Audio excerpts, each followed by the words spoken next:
دجال کا تو لفظ قرآن میں ہے ہی نہیں. سورہ کہف دجال کے ساتھ کیا کرے گی؟ مسلمان ابھی سوچیں کہ یہ ایسے نہیں ہے کہانی جس طریقے سے ہم نے بس وہی دیو مالائی کے سامنے بنا دیا ہوا ہے. کہ آدم علیہ السلام کو دنیا میں بھیجا ہے. کیسے بھیجا؟ نوح علیہ السلام سے کسی وجہ سے نبی علیہ السلام نے شاہ فرمایا کہ نوح علیہ السلام سے لے کے آج تک میرے تک کوئی ایسا نبی نہیں گزرا کہ جس نے دجال کی وارننگ اپنی امت کو نہ دی ہو.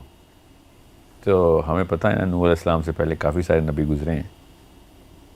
سوچیں تو صحیح. تو نوح علیہ السلام سے ہی کیوں شروع ہوا ہے یہ سارا سلسلہ؟ یہ بہت ضروری ہے کہ مسلمان ابھی سوچیں کہ یہ ایسے نہیں ہے کہانی جس طریقے سے ہم نے بس وہی دیو مالائی کے سامنے بنا دیا ہوا ہے. حضرت آدم علیہ السلام جو کہ میں آپ سے ایک سوال کرتا ہوں، جو ذہن میں جواب آئے اسی وقت بتا دیجیے گا، زیادہ سوچیے گا مت، تاکہ یہ ایک تھوڑا سا ٹیسٹ ہو جائے کہ سائیکالوجی کس طریقے سے بنائی جاتی ہے مسلمانوں کی. آپ کو پتہ ہے کہ اللہ تعالیٰ نے حضرت آدم علیہ السلام کو جنت میں بنایا اور زمین پہ اتارا. کیسے اتارا؟ سوچیں. بس ایسے ہی لگتا ہے کہ حکم ہوا اور وہ چل ہوا پہ اڑ کے ادھر آ گیا. ہوا پہ اڑ کے یہ تصویر بنتی ہے آپ نا. ہاں یہی بنتی ہے ہر مسلمان کے ذہن میں کہ جنت میں کسی اور کانسٹلیشن میں سے اسپیس میں سے اڑ کے وہ بغیر کسی اسپیس شپ کے ادھر آ گئے. یہ آپ کے ذہن میں بنتی ہے تصویر.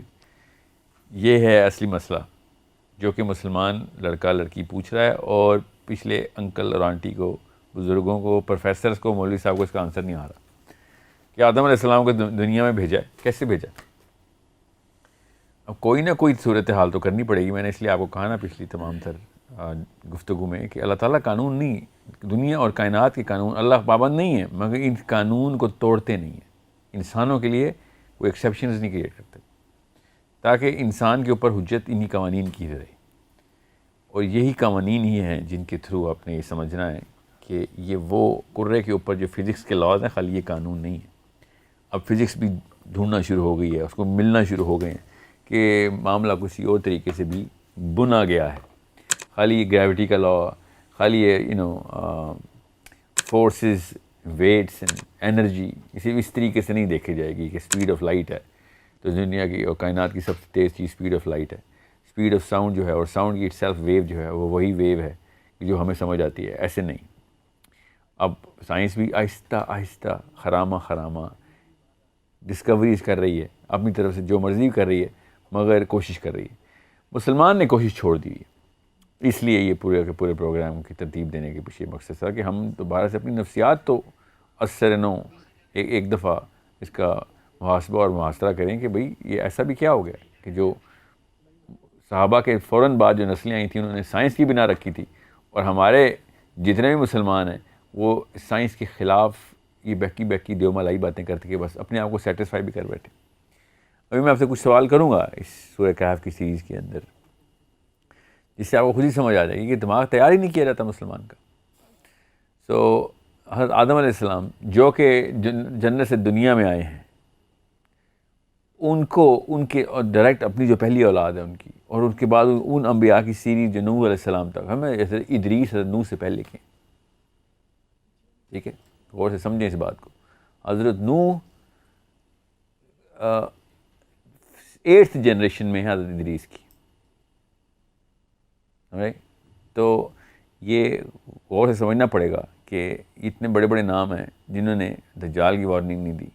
نوح علیہ السلام کے ساتھ ایسا کیا واقعہ ہوا تھا کہ جو 6th جنریشن ہے، حضرت نوح کے چھٹے، مطلب ان کے پوتے کے پوتے ہیں حضرت ادریس کے. ٹھیک ہے. سو اگر حضرت نوح علیہ السلام سے یہ سلسلہ شروع ہو رہا ہے دجال کی وارننگ کا، تو کوئی واقعہ ہونا چاہیے یہاں پہ جس کے لیے ہمیں تھوڑی سی کتابیں کھولنی پڑیں گی، اور وہ کتابیں ہیں ہمارے پاس. انجیل کے اندر بھی اور توریت کے اندر بھی یہ ثبوت اب ہمیں مل چکے ہیں. ان کے پاس تو پہلے سے تھے. وہ جس اینگل سے دیکھ رہے تھے نا یہ سارے کے سارے معاملے کو، وہ بہت ضروری ہے کہ ہمیں پتہ ہو کہ وہ کیا اینگل ہے. اور ہمارے نبی علیہ السلام نے ہمیں جب نوح علیہ السلام کا بتا دیا ہے تو چابی دے دی ہے. اب ہم نے وہ تالا ڈھونڈنا کہاں پہ لگتی ہے. نصاری جتنے بھی نصارہ ہیں نا، جتنے بھی کرسچنز ہیں، اور جو کنگ جیم ورژن کے پروٹیسٹنٹ فالوورز ہیں، اور ایتھیوپین کرسچنز جتنے بھی ہیں، نصارہ کے 3 فرقے ہیں. تو 3 فرقوں کے اندر سے جو میجورٹی ہے نا وہ پروٹیسٹنٹ کی اور ایتھیوپینس کی ملائیں تو یہ میجورٹی بن جاتی ہے.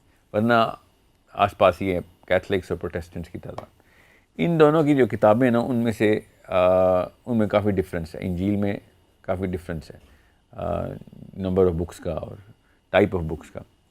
سو ان تین میں سے دو ایسی کتابیں ہیں کہ جس میں صریحاً لکھا ہوا ہے، اور جو تیسری کتاب ہے جو کنگ جیمز کی کتاب ہے اس میں سمبولکلی لکھا ہوا ہے. کیتھلکس نے تو صریحاً لکھ دیا ہوا ہے کہ دجال کا جو ٹائم ہوگا وہ ایگزیکٹلی نوح علیہ السلام کا ٹائم ہوگا. سب سینیریو وہی ہوگا، رولز آف دا گیم وہی رہیں گے، وہی والے قوانین کے اوپر وہی جنگیں چلیں گی اسی طریقے سے جس طریقے سے نوح علیہ السلام کے ٹائم پہ جنگیں چلی تھیں. اب یہ سوچنے والی بات ہے نا کہ چھوٹا واقعہ تو نہیں کہ نوح علیہ السلام کے بارے میں ہمیں کچھ بھی نہیں پتہ. میں آپ کو پھر بتا دوں ایون کرسچن لٹریچر کے اندر بھی اتنا کچھ نہیں لکھا ہوا. انہوں نے ادریس کے اوپر علیہ السلام کے اوپر ایک کتاب لکھ دی ہے، مگر نوح علیہ السلام کے اوپر اس لیول کی ڈیٹیلنگ نہیں ہے سوائے سیلاب کی. ہے ڈیٹیل، مگر یہ نہیں ہے کہ لڑائی کیا ہوئی، کس طرح کے اوزار استعمال ہوئے، ہتھیار کس طرح کے استعمال ہوئے. اوزار کا مطلب کشتی بنانے کے لیے کون سے اوزار، لڑائی کے لیے کون سے ہتھیار، کس طرح کی جنگ تھی، کس قسم کی مخلوقات تھی جس کے ساتھ جنگ تھی. اس کا تذکرہ ایتھیوپینز نے کیا ہے بڑی تفصیل سے. ایتھیوپین بائبل کے اندر ہے. Ethiopian Bible is the number 3 biggest sect in Christianity. اسلام میں یہ والا سارے کے سارے معاملات اس لٹریچر میں اس طرح نہیں آئے. حدیث نے ڈائریکٹلی اشارے کیے ہیں تاکہ ہمیں پتہ چل سکے کہ ہم پڑھیں اس کو. مگر یہ ایک حدیث بڑی کلیئر ہے کہ نوح علیہ السلام سے لے کے آج تک کوئی ایسا نبی نہیں گزرا جس نے دجال کی وارننگ نہ دی. اب بات یاد رکھیے گا، اصلی کہانی آپ نے سورہ کہف کی پوچھی بھی ہے، اور سورہ کہف کا بیک ڈراپ میں آپ کو بتا رہا ہوں کہ توریت نے بھی بتا دیا جو کہ یہودیوں کی کتاب ہے، اور انجیل نے بھی بتا دیا کہ نوح علیہ السلام اور آخری دور ایگزیکٹ سیم ہونا ضروری ہے. یہاں تک کہ بشارتیں دی ہیں توریت نے کہ نوح علیہ السلام کے جو فالورز ہوں گے جو کہ بنی اسرائیل نہیں ہوں گے، بنی اسرائیل کے علاوہ جو قوم بچ جائے گی وہ نوح علیہ السلام، نوائٹس بولتے ہیں اس کو، نوح علیہ السلام کی امت کے لوگ ہیں کہ جو بھی حق کے اوپر ہیں، اللہ کی وحدانیت توحید کے اوپر ہیں، اور نوح علیہ السلام کی ڈیسینڈنٹس میں سے ہیں. اب انہوں نے 2-3 اور نشانیاں کوالیفیکیشن رکھی ہوئی ہے، مقصد یہ نہیں ہے بات کا، اس لیے میں تفصیل میں نہیں جا رہا. مگر انہوں نے جب ایک بریکٹ بنانی تھی یہود کے علاوہ تو انہوں نے ان کو بھی ویٹو دے دیا. نوائٹس بولتے ہیں اس کو، نوح سے نوائٹس. اب یہ بات ضروری ہے یہ سوچی جائے. میں اس طرح تفصیل سے تو نہیں بتاؤں گا، نہ ہی ٹائم ہے اتنا، مگر اتنی کلیئر انڈیکیشن بتا دیتا ہوں کہ نوح علیہ السلام کی لڑائی صرف انسانوں سے نہیں تھی، دنیا پہ ہی تھی مگر صرف انسانوں سے نہیں تھی. نوح علیہ السلام کے ٹائم کے اوپر جو کچھ معجزاتی قسم کے معاملات ہوئے ہیں جس کے بیسک کامن سینس کے خلاف باتیں ہماری انسانی عقل میں سما ہی نہیں سکتی، مگر اللہ تعالیٰ نے قرآن میں بھی، انجیل میں بھی، توریت میں بھی بول دی کلیئرلی کہ پوری دنیا میں پانی آ گیا.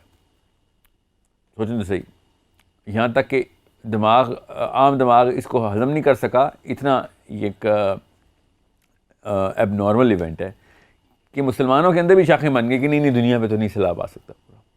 حالانکہ توریت تفصیل بتا رہی ہے دنیا پہ سیلاب کی، ایتھیوپین بائبل، انجیل ساری. پھر اللہ تعالیٰ نے بھی سیلاب کی بات کی. اور دوسرا واقعہ جو بہت بڑا ہوا کہ نوح علیہ السلام نے سارے جانور اکٹھے کر لیے، ایک جوڑا. یہ تو ہمیں پتہ ہے اس بات کا، سنا ہے آپ نے نا. آپ خود سوچیں کہ ایسی دنیا کی کون سی کشتی ہے جس میں دنیا کے جانور اکٹھے ہو سکتے ہیں. ہماری کامن سینس کے خلاف بات ہے. سو یا تو کشتی بہت ہی بڑی ہے، یا پھر دنیا کے سارے جانور اکٹھے نہیں ہوئے، یا پھر یہ دونوں تو ہوئے ہیں مگر وہ طریقہ کار بالکل فرق ہے جس طریقہ کار سے ہم نے اگر جانور اکٹھے کرنے ہو تو. اب جانور اکٹھے کرنے کا تو قرآن کی ڈائریکٹ آیت ہے، اس پہ تو ڈینائی نہیں ہو سکتا. اس کے اوپر لیکن اس کی توجیحات یہ نکالی جاتی ہیں اور تعویلات یہ کی جاتی ہیں کہ جو دماغ نہیں سما سکتا اس پورے علم کو یا اس پوری نالج کو یا اس انفارمیشن کو بھی، وہ کیا کہتا ہے کہ نہیں سارے جانور نہیں ہیں. تو نوح علیہ السلام نے جو بھی جانور تھے اس علاقے کے وہ اکٹھے کر کے جتنے بھی 8-10 جوڑے تھے وہ کشتی میں ڈال دی. اور کتنے جانور ڈال سکتے ہیں؟ کیونکہ عام دماغ کے بس کی بات نہیں ہے. غور سے سمجھیے گا، دجال بھی عام دماغ کے بس کی بات نہیں ہے. بس یہ یاد رکھیے گا. یہاں پہ مقصد دجال ہے، یہاں پہ اینڈ آف ٹائم ہے، آخری زمانہ ہے، اور کہانی نوح علیہ السلام سے شروع کرنی پڑتی ہے ہر دفعہ.